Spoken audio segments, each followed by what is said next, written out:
नमस्कार, BVM news में आपका स्वागत है। मैं हूं ममता बघेल। चलिए बात करेंगे खबरों में सबसे पहले बात करेंगे फरीदाबाद के गांव फतेहपुर चंदीला में आपसी रंजिश के चलते बाइक सवार युवक को कार सवार बदमाशों ने हथौड़ा और रॉड से पीट कर बुरी तरह से जख्मी कर दिया।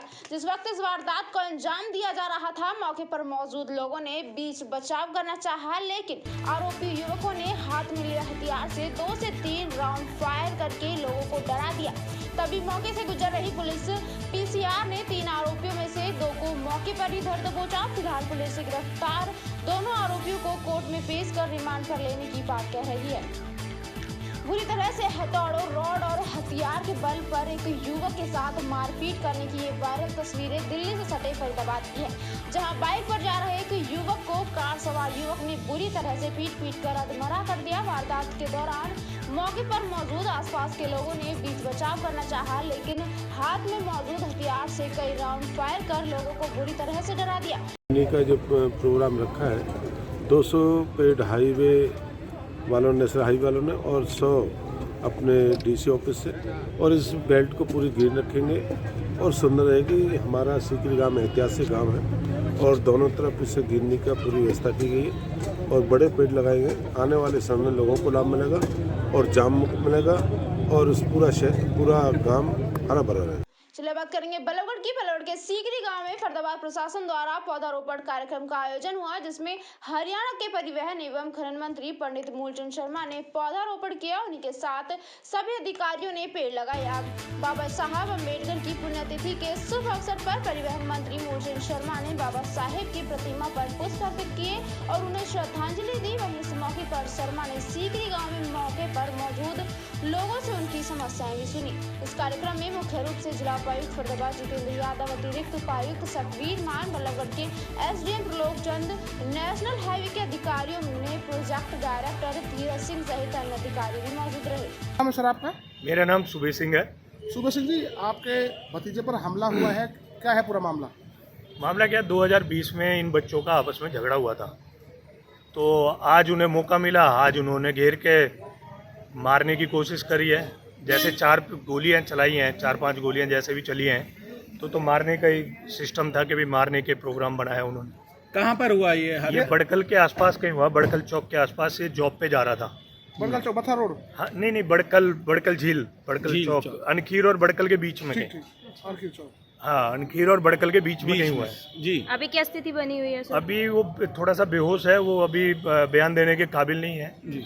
उसके पैर पे 4-5 निशान है। जैसे मुझे लगा कि मैंने इशारे से उसे पूछा तो उसने बताया कि गोली चलाई है उन्होंने। तो कोई गोली लगी है क्या? हाँ, शायद पैर में 4 निशान है, एक निशान ऐसा है जो अभी तो ये आपस का डिस्प्यूट था इसका, तो जो भी जिन्होंने भी गोली चलाई है उनको पकड़ लिया और बाकी जिसको एडमिट करा दिया उसका इलाज चल रहा है। तो अभी पूरी कार्रवाई पुलिस मौके पे पहुंच गई, वहाँ कर रही है। देख रहे हैं कि कुछ ज़्यादा इस तरह की वारदातें जो भी केस हुआ है वो सारे के सारे ट्रेस हुए हैं। बेसिकली ये है कि अब ट्रेस भी 24 घंटे के अंदर फरीदाबाद पुलिस कर रही है, तो इसका हमें वो है कि साथ में ट्रेस भी 24 घंटे के अंदर हम लोग कर रहे हैं। चलिए बात करेंगे अब पलवल की। आजादी के अमृत महोत्सव के अंतर्गत सोमवार को भारत रत्न बाबा साहेब डॉक्टर VR अम्बेडकर का 66वां परिनिर्वाण दिवस डॉक्टर भीमराव अंबेडकर राजकीय महाविद्यालय पलवल में मनाया गया। उपायुक्त कृष्ण कुमार ने रिबन काट कर कार्यक्रम का शुभारंभ किया। उपायुक्त ने मां सरस्वती व डॉक्टर VR अम्बेडकर के चित्र पर पुष्प अर्पित कर श्रद्धा सुमन अर्पित किए। इस अवसर पर कॉलेज के प्रधानाचार्य बाबूलाल शर्मा भी मौजूद थे।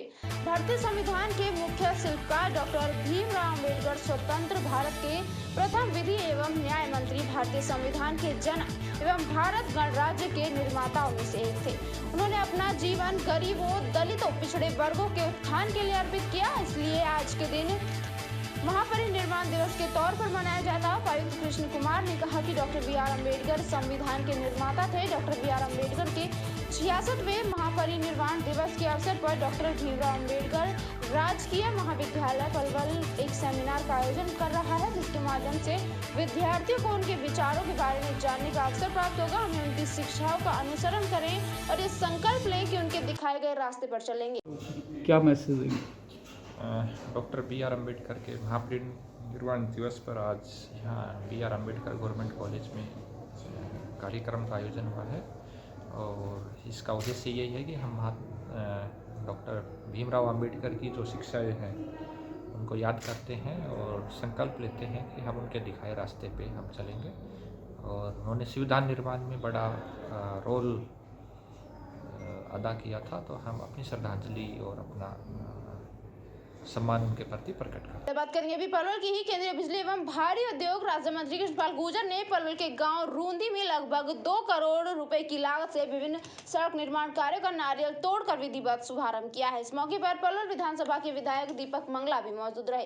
केंद्रीय राज्य मंत्री कृष्णपाल गुर्जर ने कहा कि लगभग 62.5 लाख रुपए की लागत से गांव रूंदी में करीब 1 करोड़ और 33 लाख रुपए की लागत से रूंदी में बामनी खेड़ा तक इन सड़कों का निर्माण कार्य कराया जाएगा। उन्होंने कहा कि पलवल के चहुमुखी विकास कार्य को पूरा करने में कोई कमी नहीं छोड़ी जाएगी। केंद्रीय राज्य मंत्री कृष्णपाल गुर्जर ने कहा कि देश के लोगों ने प्रधानमंत्री नरेंद्र मोदी व प्रदेश के मुख्यमंत्री मनोहर लाल पर जो विश्वास व्यक्त किया है, उसे लेकर बिना किसी भेदभाव के सभी क्षेत्रों में विकास कार्य किए जा रहे हैं। देश व प्रदेश में सड़कों का जाल बिछाया जा रहा है। उन्होंने कहा कि राष्ट्रीय राजमार्ग 19 पर लोगों को जाम से निजात दिलाने के लिए ऊपरमार्गी पुलों का भी निर्माण करवाया गया है। पलवल के एलिवेटेड पुल का निर्माण कार्य पूरा होने पर फरीदाबाद से पलवल तक का सफर और अधिक सुगम हो जाएगा। केंद्रीय राज्य मंत्री ने कहा कि उत्तर प्रदेश के जेवर क्षेत्र में अंतर्राष्ट्रीय एयरपोर्ट का निर्माण किया जा रहा है। फरीदाबाद को जेवर एयरपोर्ट से जोड़ने के लिए एक नया हाईवे बनाया जा रहा है, जो सेक्टर 62 फरीदाबाद से शाहपुरा, मलेरना, सोतई, मौजपुर, केजीपी से लेकर ताज एक्सप्रेसवे के साथ लिंक किया जाएगा। पलवल जिले में शहरी व ग्रामीण सड़कों के निर्माण के लिए सरकार द्वारा पर्याप्त मात्रा में धनराशि उपलब्ध करवाई जा रही है। इस अवसर पर केंद्रीय राज्य मंत्री ने रूंदी से गाँव रायसादका तक और रूंदी से लुलवाड़ी वाली सड़क को पक्का करवाने का भी आश्वासन दिया तथा बारात घर की रसोई बनाने के लिए सांसद निधि कोष से 10 लाख रुपए देने की घोषणा की है। आपको एयरपोर्ट जाना हो, आपको कभी तो दिल्ली जाने के लिए आपको 2.5-3 घंटे लगते हैं।